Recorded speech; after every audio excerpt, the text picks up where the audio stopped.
Everyone, good morning. আমি প্রিয়াঙ্কা আর আমার চ্যানেলের আরও একটি নতুন ব্লগে তোমাদের সবাইকে স্বাগত জানিয়ে আজকের ব্লগটা শুরু করলাম। আমার বন্ধুরা সবাই কেমন আছো? আশা করি সবাই খুব ভালো আছো। আমাকে কমেন্টে জানিও তোমরা কেমন আছো।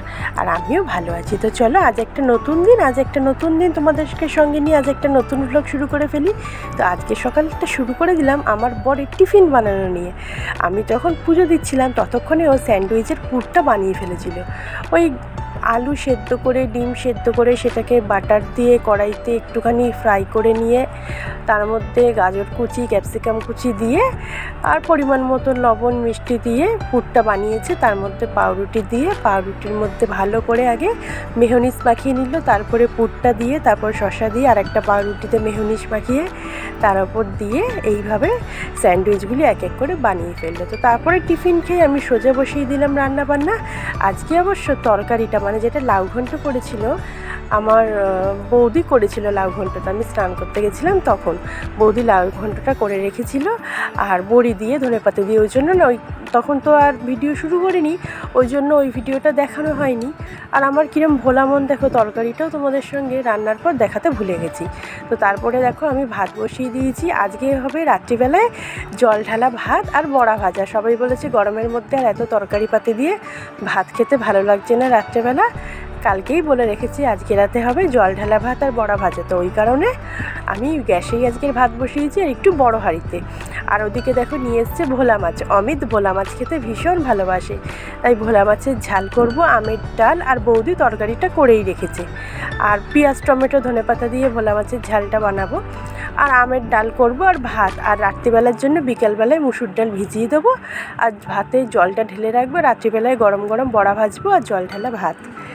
আর কালকেও না দাদার তরকারি পাতি দিয়ে ভাত খেতে ইচ্ছা করছিল না। কালকে দাদা জল দিয়ে আলু সেদ্ধ দিয়েই ভাত খেয়েছে রাত্রিবেলা। তো ওই জন্যই দাদা আরও বললো যে কালকে রাতে জল ঢালা ভাতই করো, ওই জন্যই আরও বেশি করা।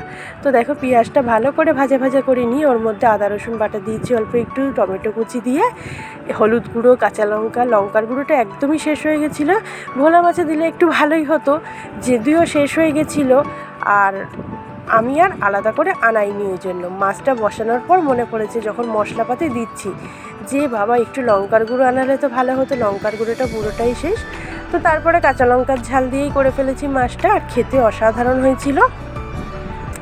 এবার পেঁয়াজ সব মশলাটা, মানে পেঁয়াজটা, আদা রসুন বাটা, টমেটোটা একদম মেল্ট হয়ে যাওয়াতে দেখো তারপরে আমি দিয়ে দিচ্ছি একে একে লবণ, হলুদ গুঁড়ো আর বেশ 5-6খানা কাঁচা লঙ্কাগুলি না ভীষণ ঝাল ছিল। 5-6টা কাঁচা লঙ্কা চিড়ে দিয়েছি আর একটুখানি জাস্ট গুড়ের গুঁড়োটা দিলাম। এবারে অল্প একটু জল দিয়ে ভালো করে মশলাটাকে কষিয়ে নেব। আর তোমাদের বাড়ির ওখানে গরম কেমন পড়েছে বলো তো? আমাদের এদিকে এত গরম পড়েছে, তবে হাওয়াও আছে, পুকুরটা আছে যেহেতু, তো পুকুরের পাড়ে আর আমাদের বাড়িতে অনেক গাছপালা আছে দেখে না অতটা অসহ্যকর গরমটা হয় না। আর এবারে মশলাটা বেশ ভালো করে কষে গেল। তারপরে দেখো মাছগুলি দিয়ে আর একটু কষিয়ে নিয়ে জলটা অ্যাড করে দেবো। তারপর মাছগুলি সিদ্ধ হয়ে গেলে, আর ভোলা মাছ রান্না করতে তো বেশিক্ষণ লাগে না, ভোলা মাছ এমনি নরম মাছ, খুব তাড়াতাড়ি দেখো হয়ে গেল। এরপরে ধনেপাতা কুচি দিয়ে নামিয়ে ফেলবো। আর তারপরে আমের ডালটা সম্বার দিয়ে দেবো সর্ষে আর শুকনো লঙ্কা দিয়ে। তো দেখো ধনেপাতাটা দিয়ে দিলাম। তো চলো, মাছটা আমার কমপ্লিট হয়ে গেল।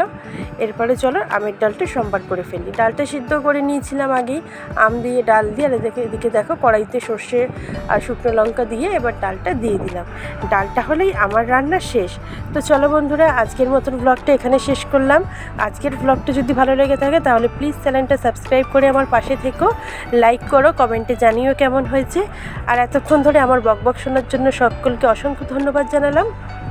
সবাই খুব ভালো থেকো, সুস্থ থেকো, সাবধানে থেকো। টাটা, আজ তবে রাখি।